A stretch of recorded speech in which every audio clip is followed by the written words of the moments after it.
As mandated by the National Football League, your 2025 New England Patriots, under first-year coach Mike Vrabel, cut down their active roster to 53 players as of Tuesday, August 26, 2025, by 4 p.m. Who are the biggest surprises? Who are the most pleasant keeps? Where will the Patriots look next? And exactly who has what kind of say? And what the hell is going on around here? Tonight we called in the heavy hitters. We got the Lyons Den. We got the Freeze Pops. We got your old pal Fitzy. It is the official Six Rings in Football Things 2025 Patriots roster cutdown reaction pod, and it starts now. Hey, whatever it takes, man. It's all about winning, all right? Winning on three. 1, 2, 3, win! Celebrating the heroes of Foxborough's past. And with a good block. Look at Grover. All the way. Watch the block of number 73, John Hanna. The champions of the dynastic era. Adam Vinatieri booms a 48-yard field goal, and the Patriots are Super Bowl champions. The Patriots of tomorrow. We're going to remove entitlement from our football team. We're going to earn the right to be here every single day. And the fans whose faith never wavers. Let's go! This is Six Rings and Football Things.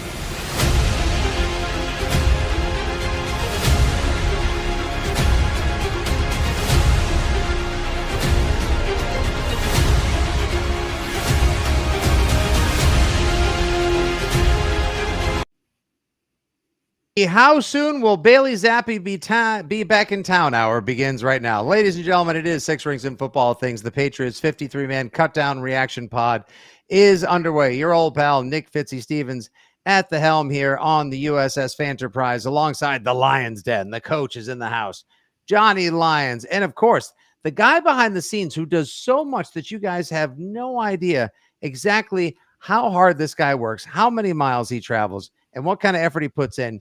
You know him as Tommy Freeze Pops. It's at your boy CT Fresh, Tom Carroll. Gentlemen, how are we? Well, it feels like this has been a long time coming, Fitzy, right? We spent so much time in the offseason talking about their free agent signings, their draft picks, went through training camp, and finally, despite a league with $20 billion in revenue, you have to cut it down to 53 players, and here we are.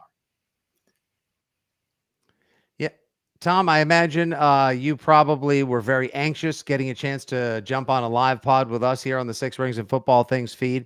Quick question before we get things started.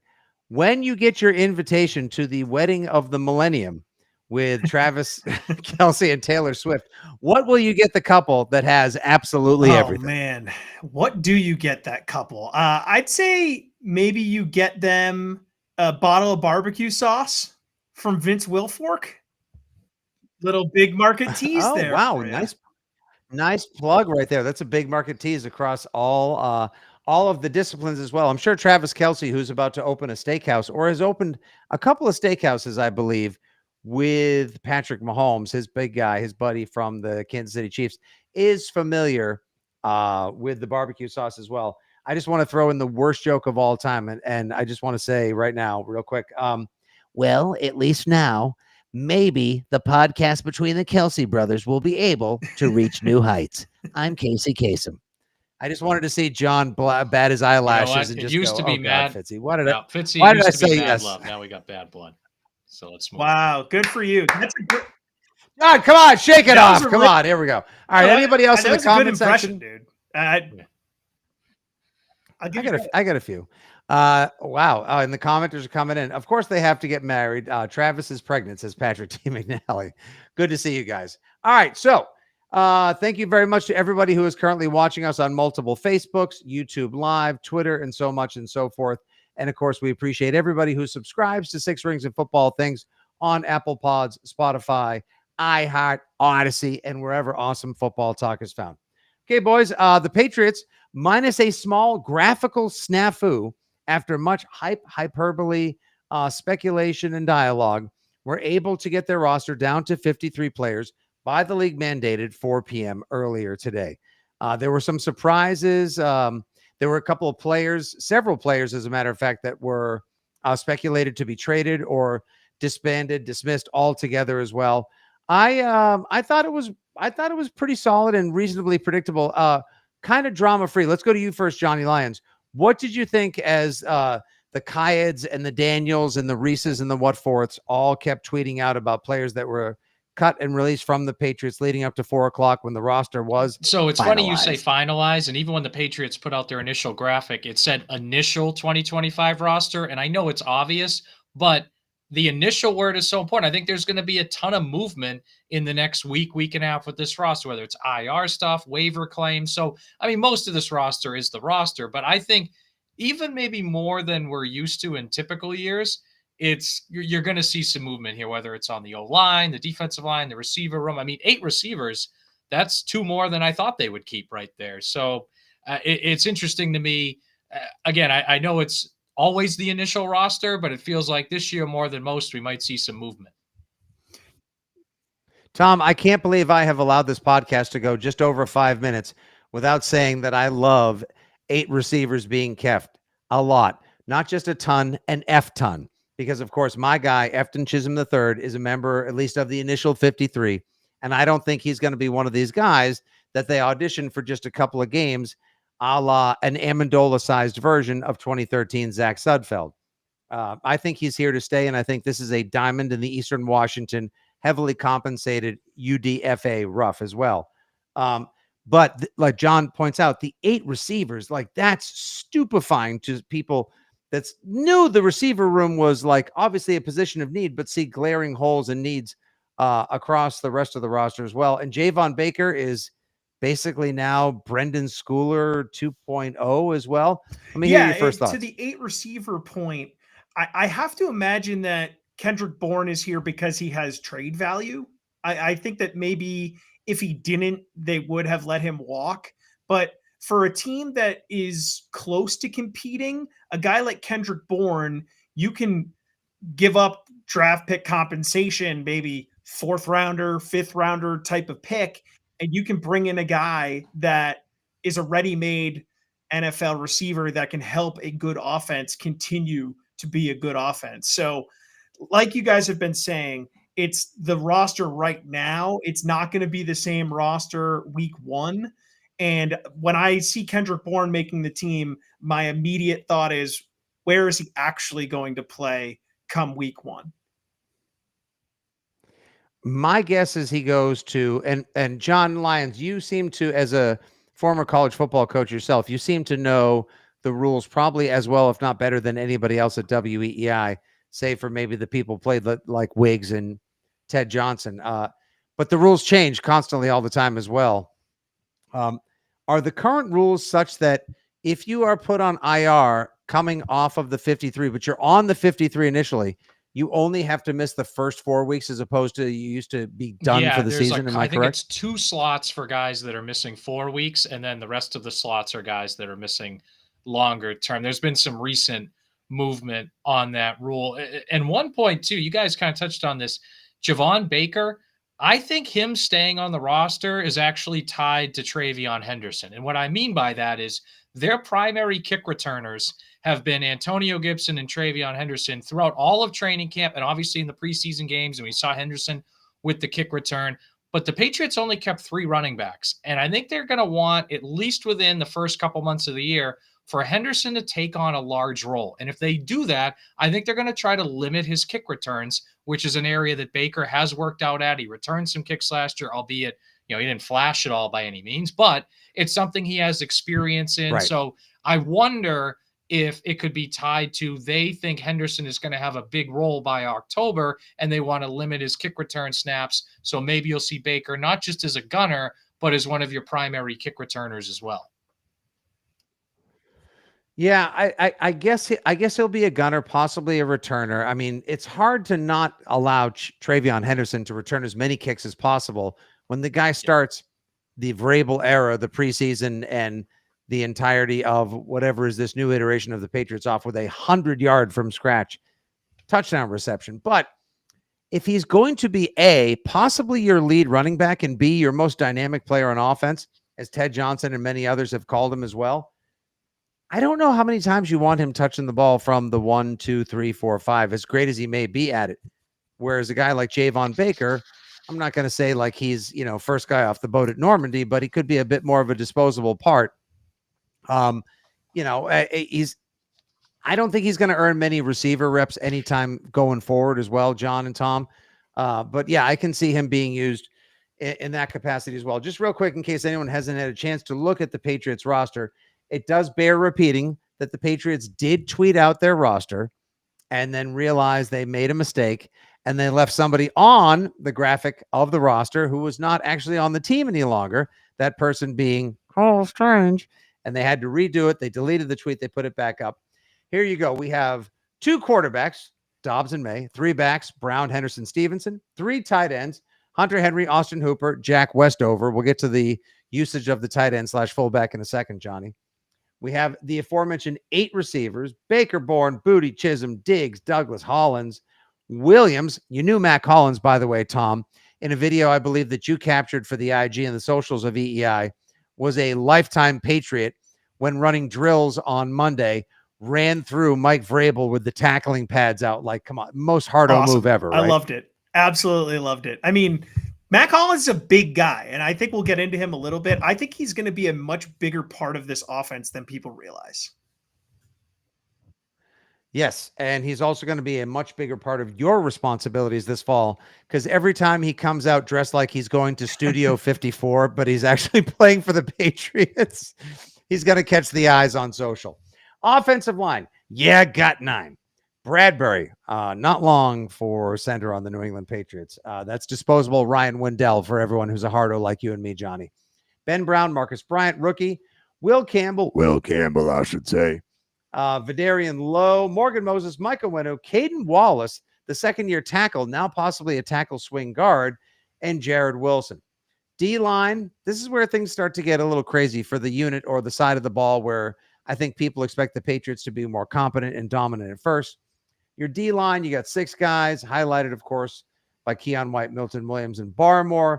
Linebackers, you got 8. Marte Mapu being kept as a linebacker. That's huge. Elijah Ponder, undrafted rookie free agent who supposedly has a body that would make Keon White blush. He gets kept as well. Cornerbacks, you've got 5. Jones, James, Gonzalez, Carlton Davis, Alex Austin. 6 safeties, and we'll probably jump into this one first as well. That's where Schooler factors in, as well as the eraser, the 37-year-old rookie Craig Woodson out of California. And your 3 special teamers, one other something we got to get into, boys. Julian Ashby, that's your new long snapper. Bryce Behringer, who looks too much like Pedro Pascal for his own good. And your rookie kicker, Andy Barragales from the University of Miami. I'm going to throw it to you first, Lyons Den. Which area of controversy or surprise would you like to one address thing that first? kind of stood out to me right away was that draft pick Braden Swinson out of LSU did not make the roster as a defensive end. And this is a guy that last year was a second-team All-SEC player. He had 43 hurries last year. And if you go back to, he played more snaps last year at LSU than he did the previous 2 years combined. So he did need some development, and maybe he'll sneak through and be on the practice squad, but there's a lot of talent there. I think you just need some more experience, but I think Ponder passed him by, I guess, and Jennings is the guy I think, I'm fine with them keeping Jennings, and I think they wanted him around, but I was surprised they didn't find a way for Swinson to make it. I hope he can find a way either on the practice squad or if they manipulate the roster over the next week to find his way back, because might be my number one practice squad want as well, Johnny. Like there. This kid, he flashed early, but that Kalavin Chasen kind of leapfrogged him, and then Elijah Ponder is someone they just fell in love with. Out of those guys, again, that was the position where, like, keeping 8 receivers raised my eyebrows. But then again, Swinson not making, that was the one guy who didn't make it that I was like, oh wow, I thought he would have made it and didn't. The rest of them weren't. Super. I mean, Borregales over Romo, I think that was close. I mean, Cole Strange getting cut. I mean, it's a brutal draft pick. And whatever, we could talk about that, but I wasn't surprised he didn't make it. He wasn't that good. So really, Swinson, of all the guys that didn't make it, I think he probably stood out the most to me. One of my favorite viewers and a great podcaster himself, Joe Kocha, watching live on the X right now. Give us Greg Dulcich, the receiver tight end hybrid. Where did he last play? He was with the Giants, actually. No, he had a nice play. Oh, that's right. He caught a touchdown against us last week. That's right. Jackson Dart touchdown pass, right? Exactly.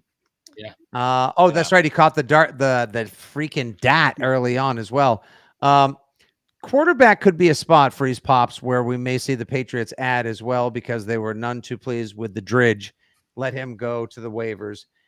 How comfortable are you with the Patriots only keeping 2, considering that QB2, Dobbs, super smart, everyone loves the pastronaut, but at the same time throws a lot of hospital balls, and the book gets out on him real fast, and we know how physical and how assertive Drake is and or wants to be this year. Do you think they need a third? And with somebody like, the old Cutlets, speaking of the Giants, would he, John, you made the noise all of Patriots Nation did when they started reading earlier today, and Mike Reese speculated like, could Tommy DeVito be making his way up to Foxborough?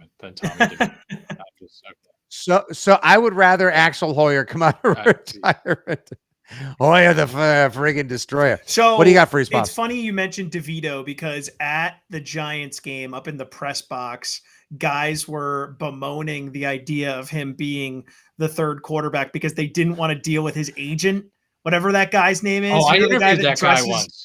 Sean Stellato. Also the agent for Patriots legend Jonas Gray. Here, he's from the North Shore in some capacity. Oh, that explains it, North Shore. Yeah. So the people in the press box were all like, please no Tommy DeVito. I personally don't want Tommy DeVito, but they do need a third quarterback because I am one of those people that has no faith in Josh Dobbs. And I am also one of those people that believes that Drake May very realistically could miss time this year because of the way he plays. And I think he's going to emphasize playing a smarter brand of football this year, but innately he has that Brett Favre gene in him and he's going to run around and make plays and it's inevitably going to happen. So, I'm looking at Doug Kyde put out a list of quarterbacks that are available here and it's not all that sexy. I mean, Tommy DeVito is a name. So you kind of look at that first. Maybe a guy like Desmond Ridder, someone who has played in the league. I don't know. Will Greer was here. Sam Ellinger. Kyle Trask played behind Tom Brady. I mean, there's not a lot of guys that you can look to and say you feel really good about it. I mean, Tyler Huntley made a Pro Bowl as an alternate. Oh my God, Snoop Huntley. I hate to laugh in the middle of your analysis, Freeze Pops, but one of our regulars, Jeff Stenberg down in Tampa Stenberg offers up this comment. Remember the surfer girl who had her arm bitten off by a shark? I'd rather have her throwing passes with her nub than Tommy DeVito. He's not wrong. This is why it's more fun to record a podcast live with degenerates and drunks on Facebook and YouTube and Twitter and whatever else. Because you never know what you're going to get. And I appreciate that no matter how many people are on the podcast, right now it's a 3-man weave, but it's really a fourth because it's the 3 of us and our audience. I so love thank you for live that, Jeff. audience. Absolutely. Well done as well. When the people can interact. Let's run through those a couple again. So Desmond Ridder, I think, won the starting job over Tyler Shuck in New Orleans. No, Spencer Rattler won it. Oh, Spencer Rattler. Oh, so Desmond Ritter's available, right? Spencer Rattler won that. He's sneaky going to be good. By the way. Oh my God. Yeah, you're in on him, Rattler. Man. That's like the 8th. That's like the South Carolina. Are you kidding me? Say that at South Carolina than he was at Oklahoma. I'm just saying. Maybe I'm nuts. Oh, no kidding. Yeah, I mean, I was going to say. I mean, the snake was one thing in New Orleans, but now we're going with the Rattler. Okay. Under Kellen Moore, I get they'll still lose 14 or 15 games this year, but maybe he'll be better. I've got than a name expect. for you guys. All right, go for it. I love what playing. About I got Mike a name. White? He doesn't suck. Like the legend of Mike White. He's not. I mean, that does not suck at all. That's won games. He's that's won discount games for Hoyer. the Jets, for the Bills, right? For the Dolphins, I think too. Like, yeah. Complete the AFC East quadrilogy. Yeah, that's true too. That's right. That's right. He's played for the Jetropolitans. He's played for the Dolphins. Too, like, now he can. Like to your point, Tom. Like if May misses a couple games, like you can do, like Mike White can win you a game. Like as a, you know what I mean? Like I don't know if Josh Dobbs, like if he has to play 3 games, I think you go 0-3. Whereas if it's Mike White, maybe it's only 1-2, but that's obviously a big difference between 0-3. And he's someone that doesn't make a lot of. Pats Nation just took a giant collective sigh, by the way. If Josh Dobbs has to start 3 games, he'll get you 0-3. That's not an unfair analysis, John. I agree. Julian Edelman's available. I didn't want Joe. I didn't want Bazooka Joe They sticking would be around as 0-3 badly with as the Joe rest of Milton's everybody. team, Heave just ho saying. Joe. Yeah, you could easily go. I know he beat the 5th string Bills, who were trying to lose and were better at losing than you, and the Mayo finales last January as well. So don't get me started on that as well. Yeah, I would. I like the Mike White. I think that actually we got a lot of love for Mike White in the comments as well, Tommy. That's actually a solid pick. Where did he just go? Has he been lingering? Is he hanging out at the bus stop? Did he just get cuffed from Buffalo someplace? camp. What? They had a really strong quarterback room, as quarterback rooms go. Obviously, Josh Allen, Mitch Trubisky, and Mike White were the 3 guys. They had a 4th too that I'm blanking on. But I mean, look, Trubisky's not going to win you 10 games either, but he's a serviceable backup. He's, as backups go, he's one of the better ones.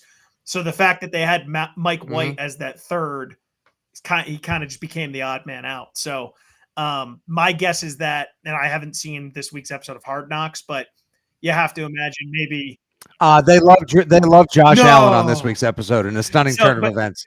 You have to imagine that the organization was realistic with Mike White, like, hey, you're going to be number 3, and he realizes he can be the number 2 somewhere. So a place like New England, if you get Mike White, do you release Josh Dobbs? Can you trade Josh Dobbs? I mean, I have not been impressed with Josh Dobbs in any capacity this camp or preseason. I don't know about you guys. I haven't seen a lick of positivity with him out there.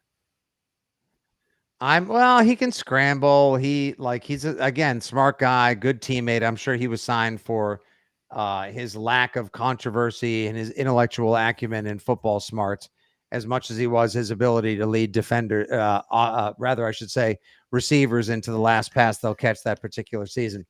I am one to always want to shout out the UFL or like a crazy idea. Christopher Adam Beatty watching live on Facebook as we record the latest 6 Rings and Football things. How about Jordan Teamu from the DC Defenders? They're a fun football team to watch if you like alternative springtime football. You think we could get him from the UFL? The answer is A, he would drive himself and not even bother asking Freeze Pops or Lyons Den to pick him up from the airport in Providence. And B, if the Patriots had any interest, he already would have been there. There was the quarterback. Johnny, help me out here. Maybe you know too, Freeze Pops. He played in the UFL, and he also threw passes for Carolina as well. PJ Walker. Strong arm. Yeah. PJ Walker. Thank you very much. Too, so we've right? had. Yeah, Battlehawk. I wanted him to start over Mac Jones. I was ready for him to come in with his weird chest tattoo and his beautiful wife and come in and start over Mac Jones when Mac Jones started crapping the bed as well. Yes, PJ Walker. Thank you. Oh, you're getting more Call Hoyers. Oh, where's Taylor Heineke? So I just looked it up. I saw that comment. He was released 2 hours ago by the Chargers. So Taylor Heineke's someone that I'd much rather Heineke over in a playoff game. Absolutely. Didn't win, but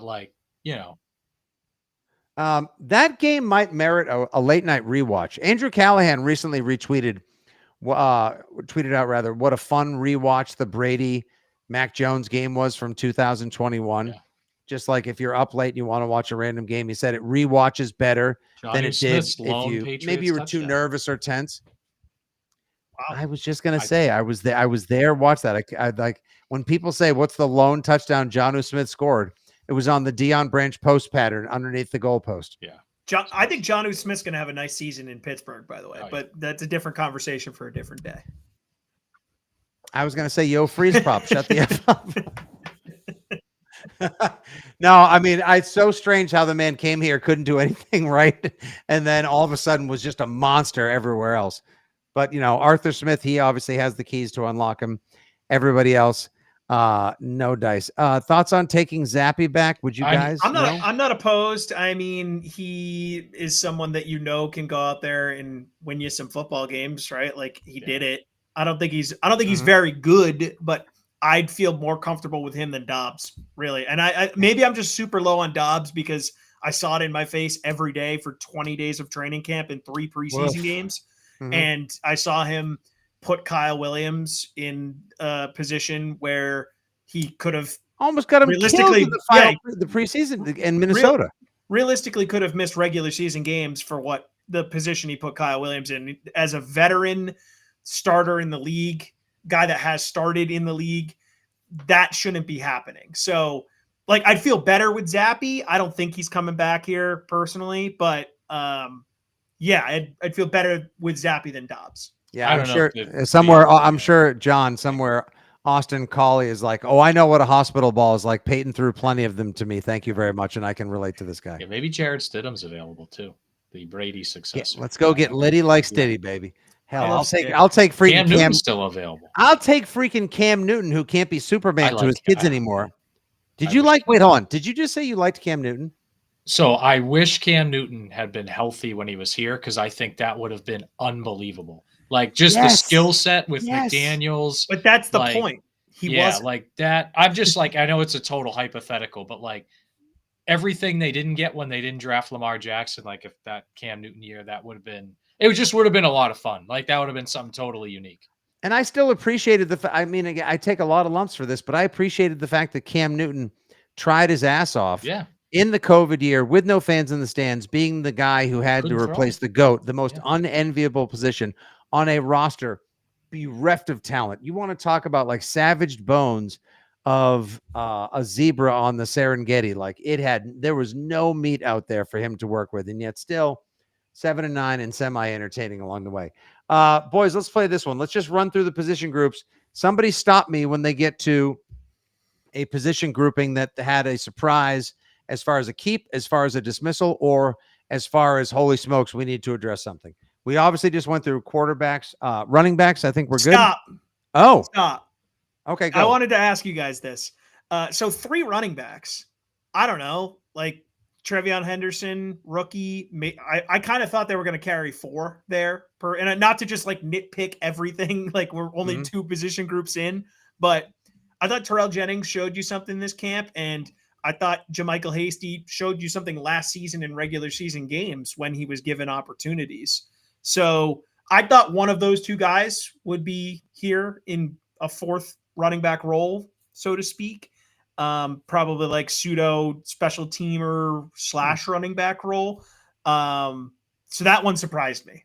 I don't know about how you guys feel, but I thought at least one of those 2 guys would make the roster. Yeah, and that's like I mentioned earlier, like the Baker thing tying into Henderson, because maybe they'll use Baker on kick returns to limit Henderson. Because I agree. I mean, Stevenson has had fumbling issues before, and I know he's played in pretty much every game, but he has worn down multiple times during seasons.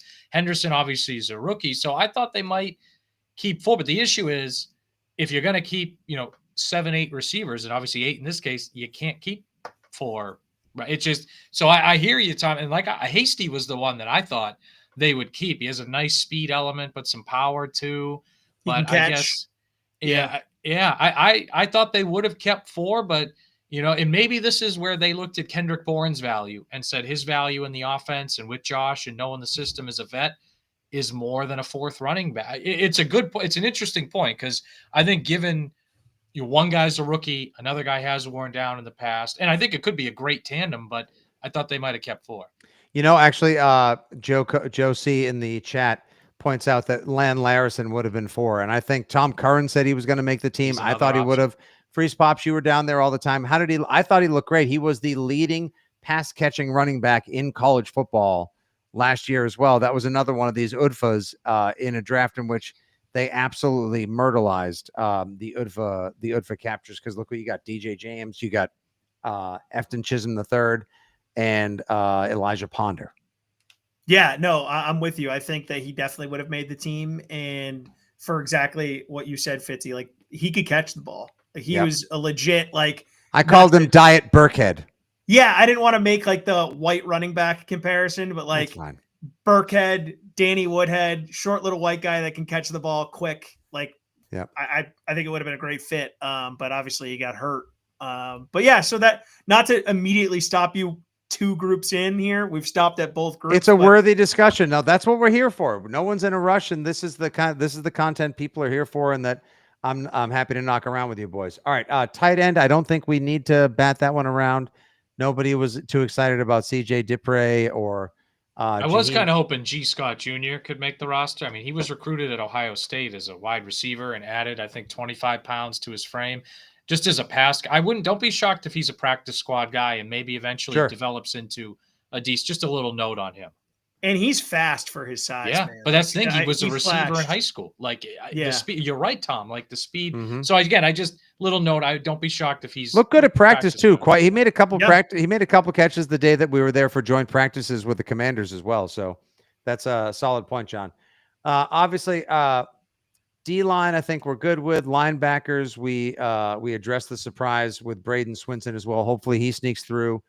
Cornerbacks, it's a little, it's a little shallow, but there's talent there when healthy. Let's get into the meat of the next two real quick. We'll start with wide receiver. I don't need to take my victory lap. I said weeks ago Efton Chisholm was going to make the roster. I took my lumps on social media. I had almost as many people make fun of me on the radio show and beyond with listenership as I did for my Roman Anthony swing path take as well, which, by the way, I was right on as well. And he jokingly loved me up a little bit for it this that weekend. was awesome. Outstanding audio. Thank you, Rob Bradford. 8 receivers. Even now, John, when you look at it, it's like, damn, yeah, Bourne may get put on IR, which will free up a spot to make a claim elsewhere or possibly make a trade. And yeah, Javon Baker may be a special teamer and a gunner more than he's going to be a special teamer. That's still 6.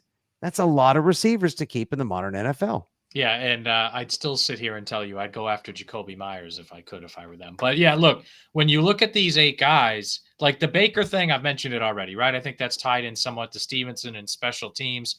I really think Bourne is here because of McDaniels, like, and the familiarity they had, and Bourne's 800 yards receiving in 2021. I think that plays a big deal in him because he knows Bourne, he's familiar with it, and Bourne's probably not as explosive as he was in 2021, even though he's now a full year recovered from that injury. Year and a half. Yeah. Yeah. And then I think Kayshon Boutte, we were down there. I think he's had as good a camp as anyone on offense. Like, I give him credit. I had serious questions about him in the offseason. I had serious questions about him at the beginning of training camp. And he answered and the questions were never the talent thing, right? In 2020, he was one of the best freshman receivers in the country at LSU. It was a preparation, mentality, injury thing, all that. Gambling. To his credit, he's answered all of those. And I think the rest of the guys are kind of obvious being there. Williams, Hollins, Douglas Diggs, those are kind of obvious. But, I mean, I'd give Kayshon Boutte the most credit for how far he's advanced this camp, and the Bourne one is an interesting one to watch. You mentioned IR. That's an interesting one to keep an eye on. Yeah, I feel like a lot of commenters are pointing out that they wouldn't be surprised if one of these guys gets traded as well. Who would be of interest? What would you get for him, and what area do you attack if you could possibly move one of these guys, Tom? So I think John and I talked about this either on the radio or off air. I forget, but the obvious landing spot for Bourne is back in San Francisco, right? I mean, he's a guy that had success with Shanahan, and he's the reason why he got the contract he got from New England when he was a free agent back in the day. So if they have a need at receiver, if they're looking for depth, if they're looking for a guy they could just plug back in and he'd be ready to go, I think Bourne could be there in a landing spot. And for me personally, I think that the Patriots, I mean, depth is a problem at a lot of levels, but if you can get help at linebacker, like I don't feel 100% great about Jack Gibbons and Marte Mapu being huge parts of your linebacking core for this upcoming season. So that's where I'm looking. And I don't think that there's like a perfect 1-for-1 trade, like Bourne for a linebacker, but just speaking more broadly, if there's pieces that you can move to bring in linebacking help, that's where I'm looking. And not to jump around too much, but the fact that they have $60 million in cap space is going to put them at the front of the line for these best available guys that the all claimers. Yeah. Yeah. Like, Najee Harris, a guy that you really like, John, is available now. Like Dulcich, the tight end from the Giants that we talked about. I mean, would that not help bolster that tight end room if you brought in Dulcich and got rid of Jack Westover? So I think there is going to be opportunities to bolster that depth, and they have the cash that will put them at the front of the line if they want these guys. But John, isn't Westover going to be more as much of a fullback as he is a tight end or inline blocking tight end? Feels that way. And I would also say keeping 8 receivers, and even if one's going to be on IR or whatever, like that kind of tells me they're going to use a lot of 1 tight end sets and 11 personnel with Hunter Henry, and Hooper will rotate in. But 3 tight ends and 8 receivers, though. So maybe not so much 12 personnel stuff. And also, they're going to have packages, guys, with Stevenson and Henderson on the field at the same time as well, which they'd be smart to do. So I just wonder if the tight end position has always been big in Josh McDaniels' offense. It will continue to be big in Josh McDaniels' offense. I just think it'll be more 11 personnel, things like that. So maybe they'll get away with 3 tight ends. And to your point, Fitzy, Westover having more of a blocking kind of type role.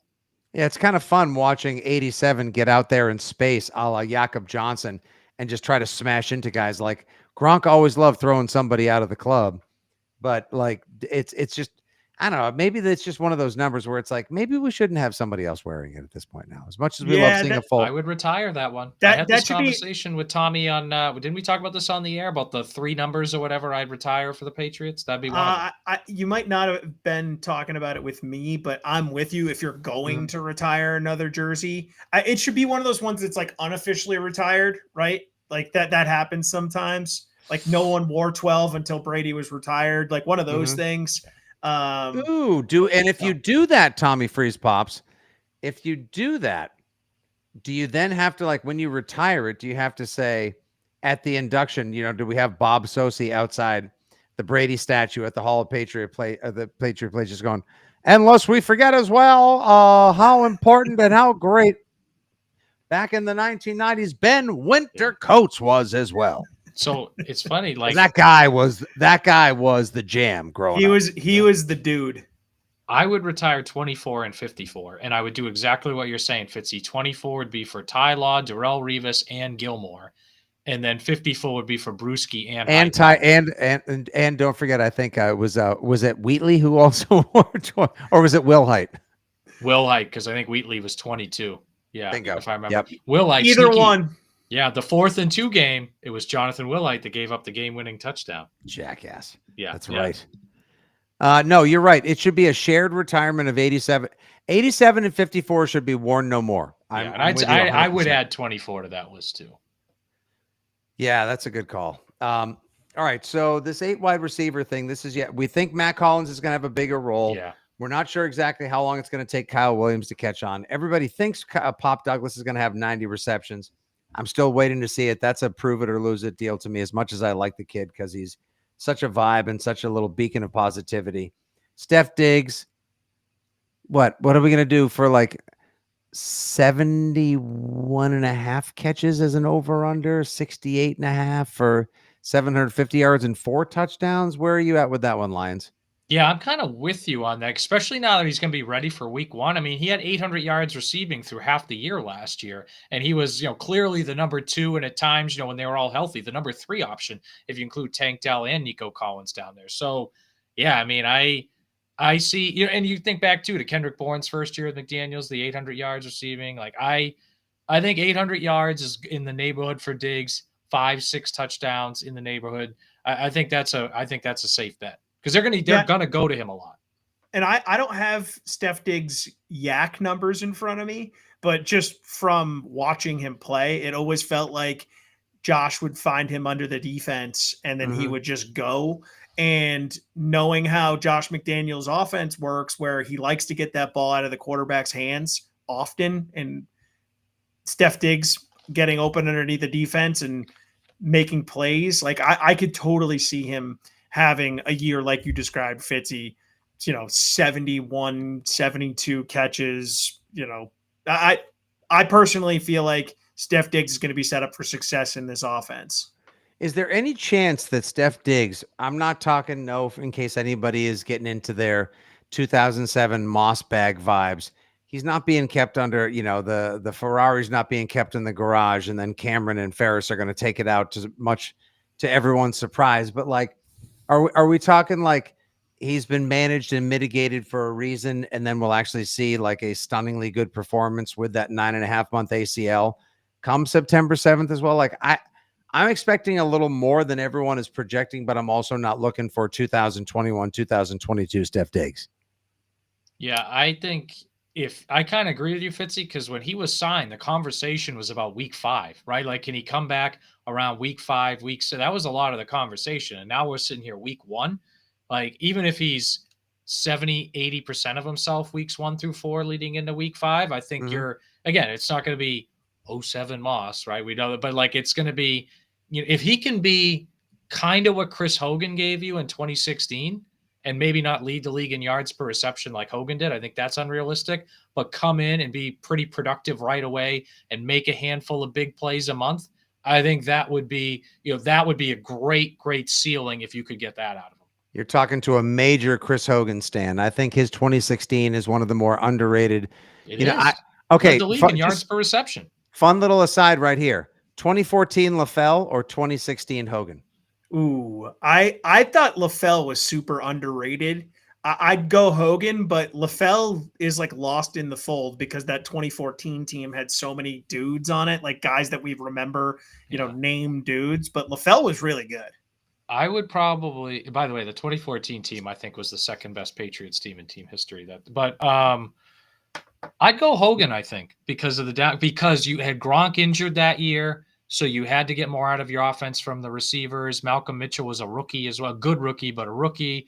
And you had these inside slot guys. Like, he was an outside presence they otherwise, like, they didn't have, and they needed that a lot. No offense to Martellus Bennett, but he wasn't Gronk at tight end. So yeah, I would say Hogan by that's close as well. Yeah. But like, don't forget LaFell had one of the 5 best Brady touchdown throws in the division round against the Ravens.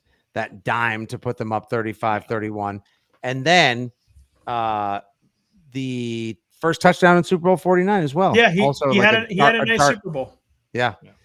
I still say Diggs gives you like 78 catches, 850 yards. I'm gonna take the over on 4.5 touchdowns. I'll go 5, maybe 6 touchdowns. Like a really good a very good season. Not full Steph Diggs as well, but considering the offense he's in, a rookie plus quarterback, because it's hard to say, Drake May is a full second year because he only played 11 games last year, and he was beset by AVP, Mayo, and everything else. All those factors working against him in a crowded receiver room. I still say he has a good season, but he'll definitely be better than everyone is now downgrading expectations to. And last but not least, boys, our last topic here on the 53-man reaction pod to 2025 Patriots on August 26th, the offensive line. Is it definitely better than last year? Is it a source of worry, John Lyons? Are you losing sleep already over it? And is there anyone floating out there in the ether of free release players on roster cutdown day that maybe the Patriots could bring in and help steady the line, or at least give us some backup fortitude? So it is definitely better than it was last year, but as you and I have talked about, Fitzy and Tom, I think you and I have talked about this too, you can't equate being better with being good, right? Those are two different things. So last year, they were the worst offensive line in the league. This year, they are better, but does that get them to 22nd, 23rd? Like, yeah, that's better, but it's still the 23rd offensive line in the league. I'm in the minority, at least when it comes to Boston media members. I think Will Campbell can be a pretty good left tackle. Not going to happen overnight. Might not be till the end of the season. It's all about his feet and his hands, folks.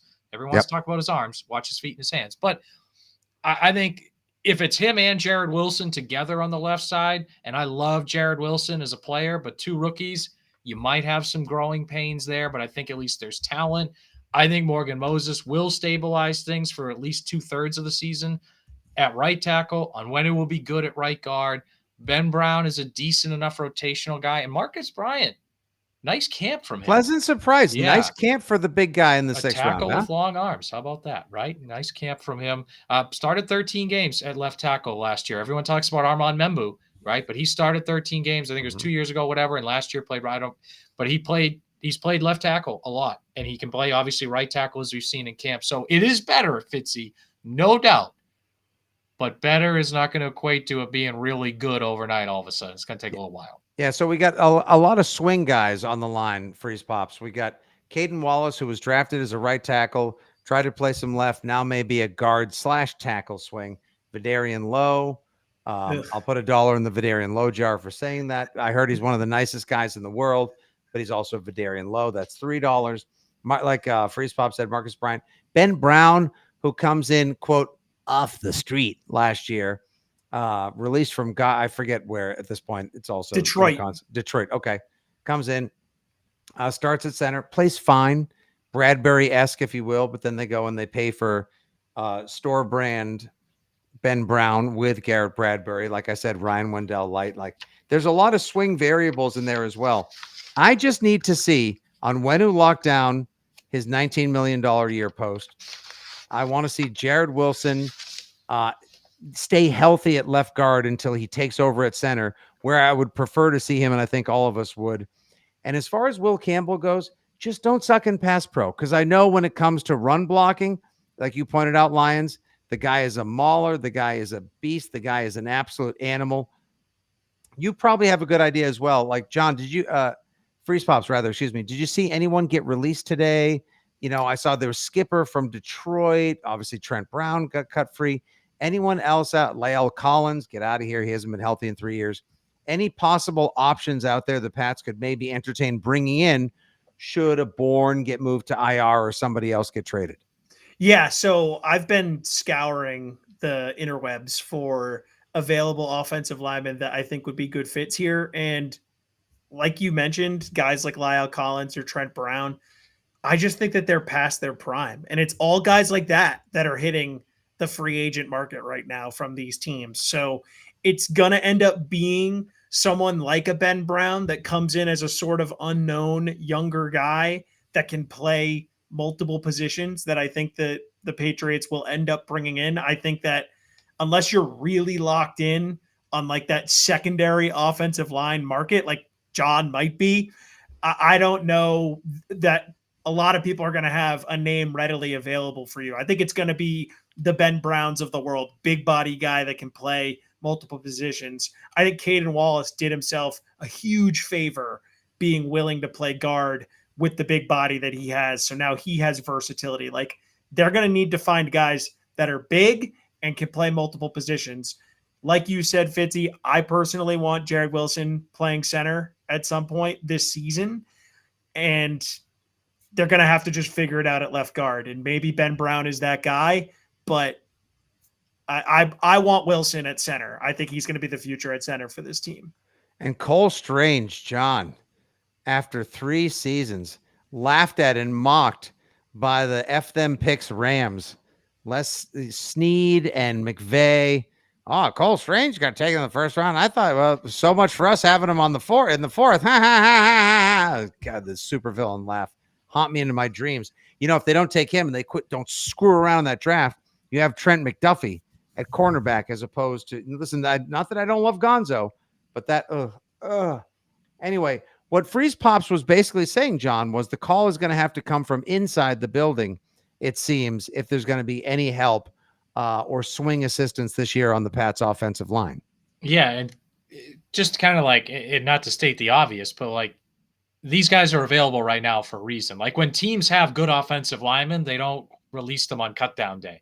Like again, like the name, like Lael Collins, that's a good name. Like Trent Brown, that's a name, but like those guys, like they're not worth bringing in. Like that's the issue. And even Ben Brown, like we're not talking about a really good player here. Like we're talking about a guy that came in an awful situation last year and just looked barely competent, which was a step up from what you had. So that's the issue. And like the Cole Strange thing too, man. Like I go back to it, and I tweeted this earlier tonight. Like the original sin is that you had Joe Thuney and Ted Karras on the roster. You let both go. And if you keep one of those guys, you don't even need to draft a guard in 2022. We're having a different conversation. I mean, look, and it's unfortunate because from 2000 to 2016, for the most part, the Patriots drafted really well. And then it turned in 17. And the biggest reason that they're not good and the biggest reason that Bill Belichick's no longer the head coach is that from 2017 to 2022, they were one of the worst drafting teams in the league. And 2022 was like the capstone project. on that. And it's funny too, because now 2023 drafts, it actually looks kind of good. But it's one of those things where I think, and a lot of Patriots fans know this, they saw it over the year on the reverse. When you make a mistake like letting Tooney and Karras go, then you kind of chase. God, the Karras one. I'm sorry to interrupt, John. That was so stupid. Over $1 million, and the guy loved being a Patriot. He fit perfectly. Won multiple He's a Super mauler. Bowls. Yeah. Won Super Bowls as well, and freaking Tooney available this season. They franchise tagged Tooney and then let him go anyway, which was just bizarre. But so that's dumb. the thing. Like, that's the issue the Patriots have had the last few years, where they make a mistake like that, and then they chase that mistake and compound it and make it worse. Like with the Strange pick, right? Like they whiff on, N'Keal Harry, and then so they trade a second-round pick for Mohamed Sanu in that same season, and neither one works out. And now you have no good receivers, and you have one less second-round pick. Like for years, again, when they were good in the dynasty, we saw the reverse of that. We saw them getting ahead of things. We saw that was when they're still paying for it. I mean, right? You could even argue that, whether it's Caden Wallace or whoever else, like some of those picks were them chasing, not getting other things right. Chasing need, of course. We don't even need to get back in for the 9 millionth time. The Jalen Polk and Javon Baker debacle as well, because Could the have had cornerback. Fitzy instead. Jesus, please. John, I want to throw a name at you because he was a free agent that was rumored to the Pats, and you're kind of like the offensive line guy here, I'd say. What about Cam Robinson? Because he's someone that Houston apparently is looking to possibly trade with Ursery coming in. He kind of, Wally pipped him in camp. Loved Ursery, by the way, real quick. Just huge guy from Minnesota. Yeah, I'm with you. I liked him a lot too. Good camp. But yeah, apparently he's going to come in and possibly take Cam Robinson's job. And there's a chance that Houston's going to look to move him before the season even starts. Is that someone worth bringing in? And then does that give you a little bit more flexibility here? I'm not against it. I'm not against it, but like he's another one of those guys where in the last 3 years he's been traded multiple times or available. But like, why is Jacksonville, that guy, Minnesota, Houston, now possibly a fourth team? Why is that guy continually available? Right? Like that's because I think he's like, if the Patriots had traded for him last year, would he have come in and helped? Yes, but like, is he a better option than the guys you have? Like, I don't know if he's a better option Tom than the guys you have there now. That's kind of the issue. Like, again, I'm not like, if they brought him in tomorrow, I'm not against it, but I don't know. Like, is he better than Campbell, Moses, Onwenu, Wilson? Like, I don't know. It's a good point. I think at this point now, unless someone of greater value or surprise significance gets released or is made available, just ride with the guys you got. I'd rather find out what Jared Wilson, Will Campbell, Marcus Bryant, and Caden Wallace have, as opposed to bringing in a 31, 32-year-old, very expensive, broken down, 4 times traded in 3 years guy like Cam Robinson. It just doesn't interest me. Again, it's not because I wouldn't want to see the team go to the Super Bowl this year or sniff the playoffs or play meaningful football in December and January. I just got to know what we got. Now, what we got is going to be a hell of a lot better than what we've had, because 9 of 11 draft picks made it, as opposed to 1, 2, 3 from last year. And I barely count Drake May because that one was so obvious. It was an easy pick, but he's still not completely acquitted, because I think he needs to go out there and have a good, full, healthy season as well. All right, boys, any final thoughts before we wrap up this extra long, thoroughly fulfilling, utterly enjoyable 53-man roster projection podcast? Just one other thing, and we haven't really touched on it too much. Kyle Duggar, whose name was out there in trade reports and all that. I'm glad he made this roster. Look, I think right now their top 3 safeties are Peppers, Hawken, and Woodson. But I think Duggar is too good a football player to outright cut.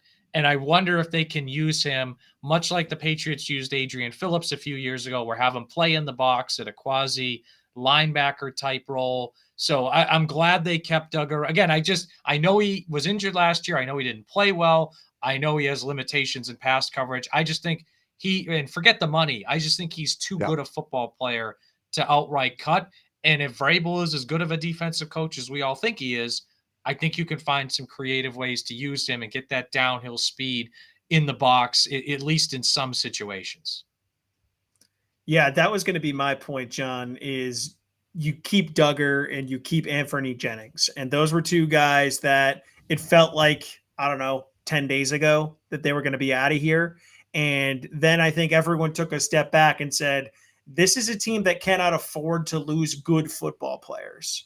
And we know Duggar, when he's healthy, is a good football player.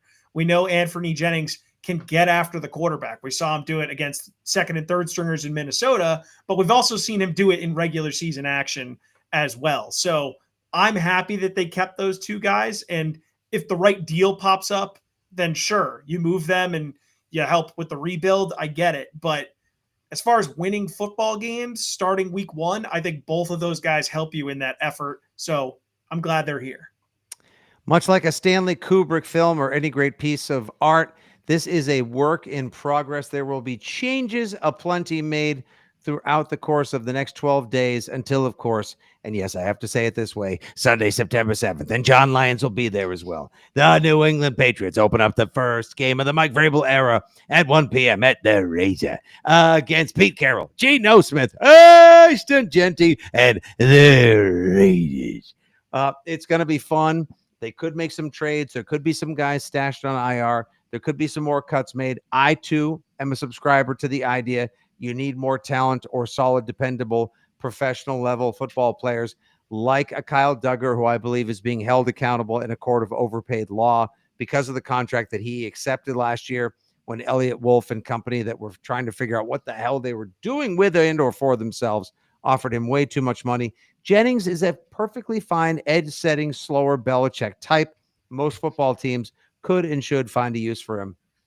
We shouldn't re-legislate that or say they are the reasons why this team will or more than likely won't make the postseason as well. But yes, a lot of transition, a lot of interesting stuff, great responses, great analysis from our guys tonight. I highly recommend for the viral clips that he grabs. He attends Sox games. He attends Celtics games. He attends Pats games, and so much more. Tom Carroll, a.k.a. Tommy Freeze Pops, at ya boy, BOICT Fresh in the house. Great to have you on the pod. And, of course, you guys know and respect the living legend of John Lyons, at the real John Lyons, the Lions dead here, the professor, the coach, the knowledge, the sage. And me, I'm just that guy who would rather be at a brewery but loves talking football with his friends. Your old pal, Nick Fitzy Stevens, at FitzyGFY. Great job, boys. Let's do it again sometime soon as well. Thank you very much. For Lions, for Freeze Pops, for everyone at Odyssey, 2400 Sports, and WEI, this is your old pal, Nick Fitzy Stevens, saying thank you very much for tuning into this, a live reaction podcast to the Patriots making their 53-man roster cut downs. We will be back soon with so much more as we are just over a week and a half away from the start of the 2025 NFL season. Until then and forevermore, you guys know the score, and this is the place to tune in. Good day, God bless, and as always,